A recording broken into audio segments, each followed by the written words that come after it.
The screeching of the Chicago L train slicing through the freezing January wind was a sound that had long since burrowed into my soul. For 4 exhausting years, that bitter metallic roar had marked the beginning and end of my endless 36-hour rotations as a trauma nurse at one of the city's busiest inner-city hospitals. My world was defined by the sterile, blinding glare of fluorescent lights, the sharp sting of antiseptic, and the constant, crushing pressure of human lives resting entirely in my calloused hands. My scrubs were perpetually faded, my shoes were worn thin at the soles, and my face bore the deep, permanent shadows of chronic sleep deprivation. Every muscle in my body constantly ached, and there were nights when I sat alone in the hospital locker room, weeping silently into my hands from sheer physical and emotional collapse. Yet, no matter how deeply my body begged for rest, or how tightly my own rent budget pinched, I forced my exhausted fingers to open my banking application every single month like clockwork. With a numb, mechanical detachment, I would hit the transfer button, watching exactly $1,500 vanish from my checking account to be wired directly to my mother, Linda Clark. For years, my mother had painted a devastating picture of imminent ruin, flooding my voicemail with weeping accounts of predatory collectors, mounting medical debts, and the terrifying threat of losing the modest suburban family home. Out of a profound, conditioned sense of duty, I swallowed my own dreams, skipping meals, living in a drafty studio apartment, and sacrificing my youth to keep her and my younger brother, Kevin, afloat. I wore my self-sacrifice like a badge of honor, genuinely believing that my brutal double shifts were the only thin barrier keeping my family from absolute homelessness. I had no idea that while I was wiping blood from the trauma bay floor in Chicago, the people I loved most were using my blind devotion to construct a financial execution that would completely destroy my life. The first hint of the nightmare didn't arrive with a legal notice, but with an explosive, unprovoked wave of hostility that left me completely disoriented. It was a Sunday afternoon, my only day off in 3 weeks, when I drove out to the suburban house to drop off a box of groceries and check on my mother's health. The moment I stepped through the front door, the heavy silence in the hallway instantly shifted into a volatile, suffocating tension that made the tiny hairs on my arms stand up. Kevin stood at the top of the stairs, his arms tightly crossed over his chest, his face contorted into a mask of pure, engineered vitriol that I had never seen before. "Get out of this house, Vanessa," Kevin shouted, his voice booming through the quiet rafters as he descended the steps with a predatory, aggressive stride. "We know exactly what you've been doing, you manipulative, greedy monster, and we are completely done letting you play the saint while you steal our future." I stared at my younger brother in absolute bewilderment, the heavy box of groceries slipping slightly in my arms as I looked past him toward our mother. Linda sat on the living room sofa, a silk handkerchief pressed tightly against her eyes, her shoulders shaking with an elaborate, theatrical display of deep betrayal. "Your brother is right, Vanessa," my mother sobbed, her voice dripping with a weaponized fragility that had controlled my actions for decades. "How could you secretly try to manipulate your late father's small estate insurance policy behind our backs, trying to alter the lineage deeds to secure the property entirely for yourself? You've always looked down on us from your fancy, high-paying city job, and now you're trying to leave your own struggling mother completely penniless on the street." The sheer absurdity of the accusation hit me like a physical blow to the chest because my father had left absolutely nothing behind but a tiny, $5,000 policy that had been spent on his burial years ago. I didn't scream, and I didn't match their explosive hysteria because my years of managing high-stress medical emergencies had trained me to remain completely analytical under fire. "I have sent you $1,500 every single month for 4 years, Mother," I said, my voice smooth, chillingly calm, and entirely level. "I have never asked for a single dime from Dad's memory." Kevin stepped directly into my personal space, violently snatching the house keys from my fingers and throwing the front door wide open to the freezing winter air. "Save your pathetic corporate lies for someone who cares," Kevin hissed, pointing out toward the snow-covered driveway. "You are officially cut off from this family name." We've already filed the formal legal alienation orders, so pack your things and stay away from this property forever, or we will have local law enforcement remove you for trespassing." I looked at the two of them, seeing the bizarre, unyielding coldness in their features, and felt a profound, sudden shift occur deep within my mind. I walked out of the house without saying another single word, the heavy oak door slamming firmly behind me with a definitive click that echoed through the quiet neighborhood. As I drove back to my cramped downtown apartment, the confusion in my mind slowly hardened into a razor-sharp, clinical suspicion. The frantic accusation of estate manipulation made absolutely no logical sense, and Kevin's urgent desperation to legally evict me from their lives felt entirely manufactured. The moment I unlocked my apartment door, I bypassed my bed, sat down at my desk, and pulled up my comprehensive professional credit monitoring profiles. As a certified medical professional, I maintained an immaculate, flawless financial identity, a pristine credit score that I had guarded with extreme care since my college years. But as the digital dashboard fully loaded under the blue light of my monitor, a terrifying reality revealed itself on the screen, causing the breath to completely catch in my throat. Nestled beneath my standard student loan records lay an active, multi-million-dollar commercial banking profile that I had absolutely no memory of ever authorizing. 6 months prior, a highly specialized investment shell company named Clark Management Solutions LLC had been legally registered with the state. The corporate documents listed Vanessa Clark as the sole owner, primary managing director, and unilateral financial guarantor for all liabilities. The application had utilized my clean identity, my social security number, and the specialized nursing credentials I had earned through blood and tears to secure a massive line of credit. With a freezing dread wrapping around my heart, I initiated a deep forensic audit of the shell company's transactional history, my fingers flying across the keyboard with a mechanical precision. The paper trail didn't point to a faceless cybercriminal operating from a hidden server overseas.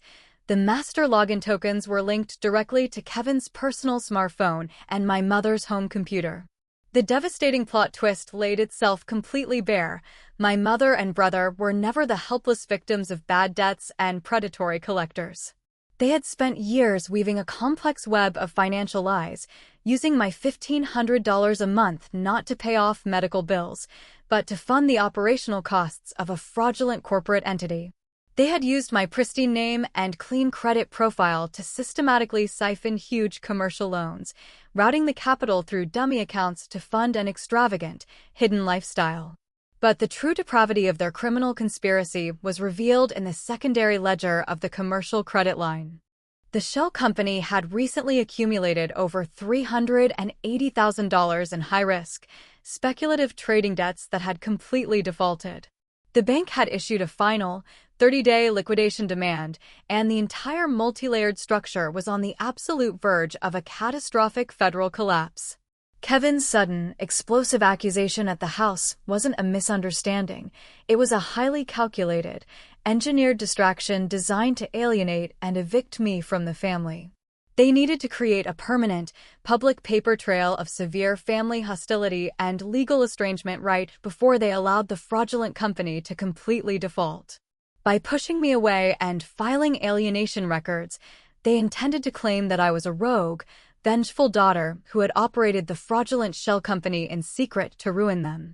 They were preparing to let the hammer fall, effectively framing me for a massive commercial banking felony while they ran away with the siphoned capital, leaving me to face a federal prison sentence.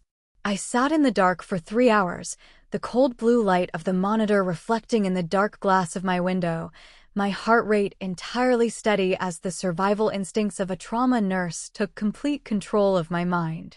They believed that because I was the quiet, compliant daughter who always prioritized family peace, I would simply retreat into my grief and allow the trap to close around me. They completely underestimated the absolute, terrifying reach of a mind that had been trained to operate with lethal precision under the heaviest pressure. The chilling turning point of the entire conspiracy arrived the following evening in the form of an encrypted digital file sent to my private email address. The email came from Patricia, the 72-year-old elderly widow who had lived in the house directly adjacent to my parents' backyard for over 30 years. Patricia had known me since I was a child, and she had spent decades quietly observing the toxic, parasitic dynamic that my mother and brother had weaponized against me. "Vanessa, you need to listen to these files immediately," the short email read. "I saw what Kevin did to you on Sunday, and I cannot let their evil choices destroy your life." I opened the folder and found a series of crystal-clear, high-definition audio recordings stretching back over the last 4 months of the winter. Patricia had recently installed an advanced, high-sensitivity directional microphone system along her backyard fence line to document a zoning property dispute with the local council. But the microphones had inadvertently captured every single late-night conversation executed by my mother and brother on their outdoor back porch. I pressed play, the low hum of the winter wind filling my apartment speakers, followed instantly by the familiar, sharp voice of my mother, completely stripped of her tragic, weeping mask.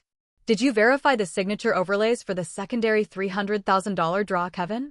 Linda's voice asked, her tone dripping with a cold, calculated greed that made my stomach violently turn. "Vanessa's credit profile is still showing a perfect Tier 1 status, so the bank will approve the transfer automatically by Friday morning without flagging the security alerts." "Yeah, it's already fully processed, Mom," Kevin's voice answered, followed by a low, mocking chuckle that sent a shiver of pure ice down my spine.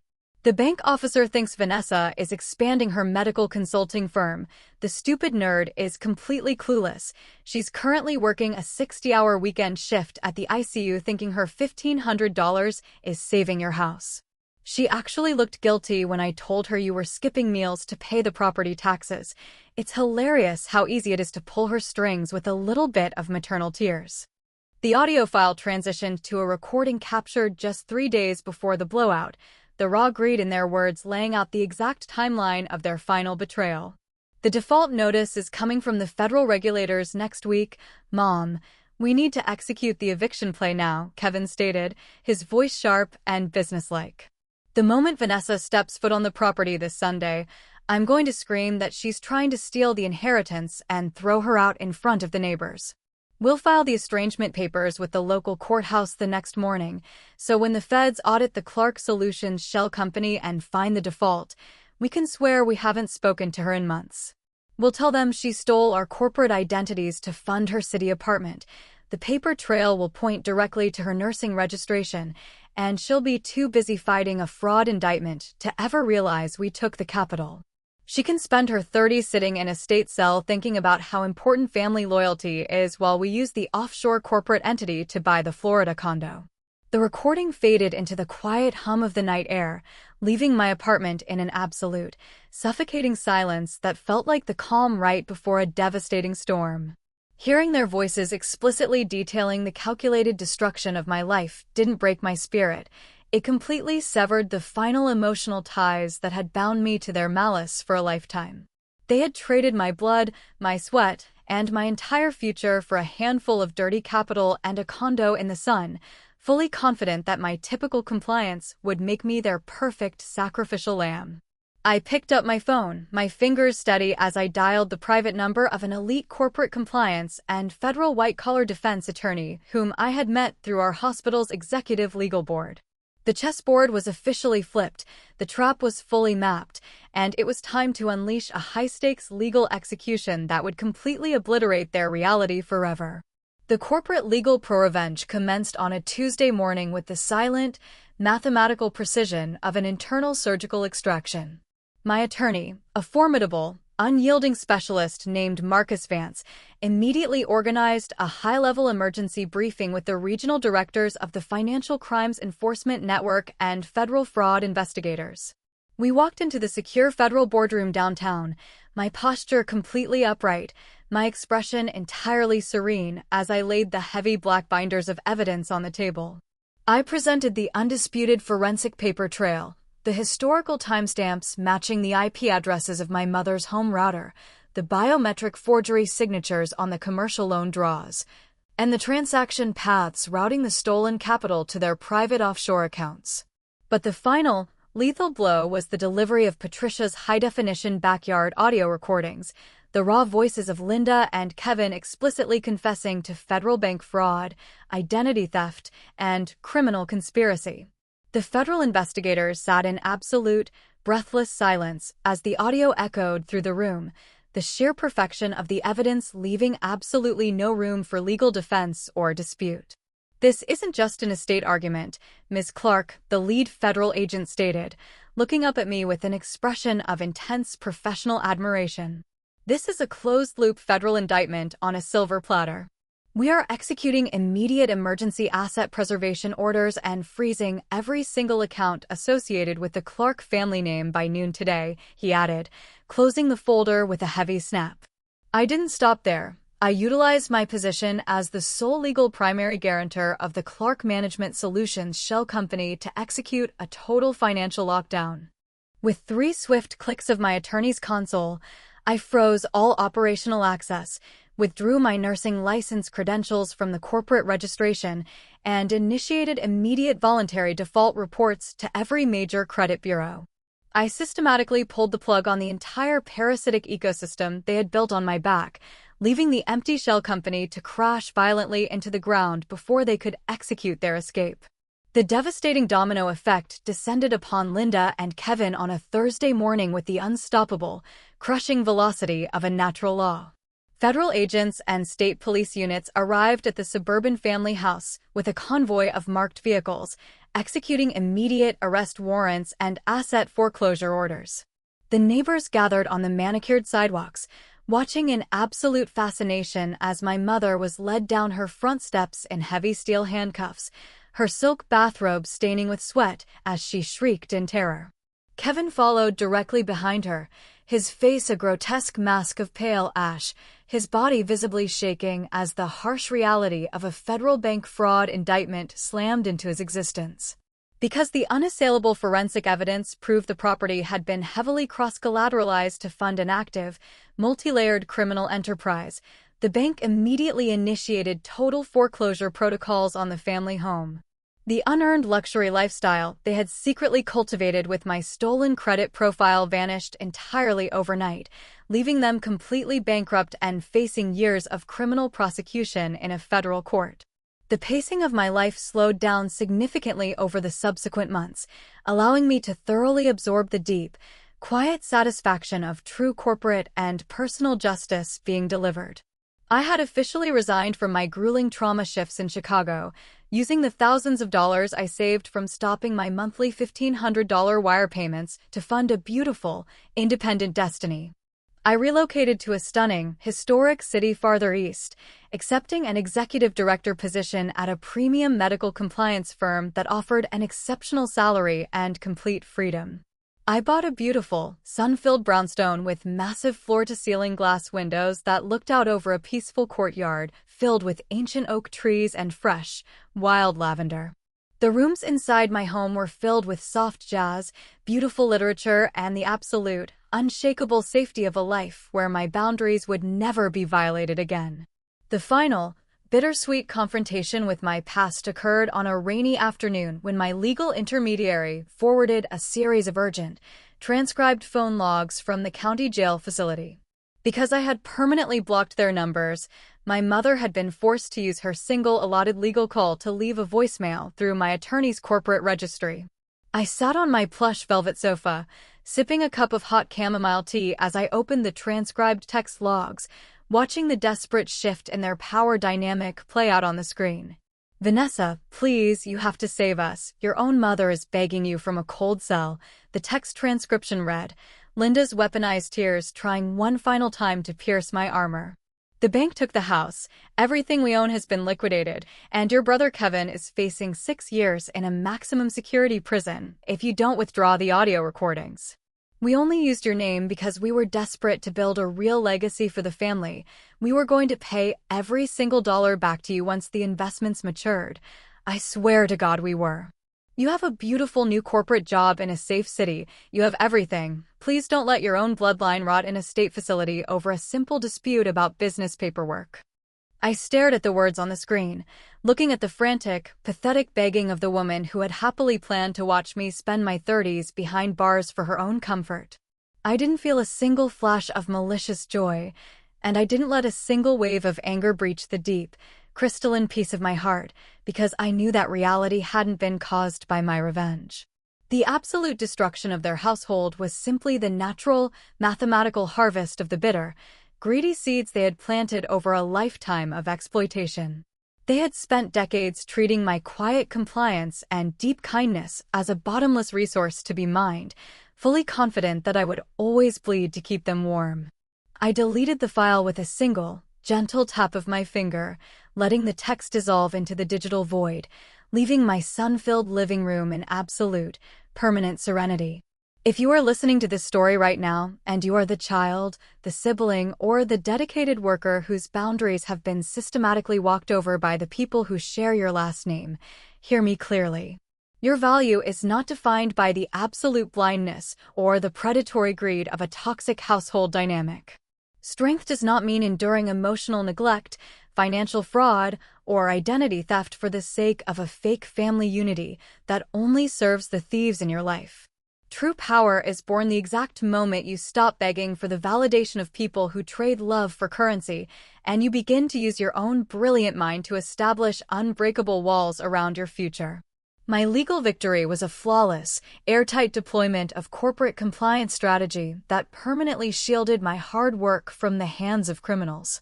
But the true victory, the one that allowed me to look into the mirror every single morning with a peaceful, confident smile, was the freedom of knowing that I am more than enough. Home is not a geographic structure defined by a shared surname, a genetic code, or the toxic obligation to sacrifice your youth for people who treat your existence like a convenience. Home is where your boundaries are treated as absolute, where your hard work is genuinely honored, and above all else, home is where you are respected.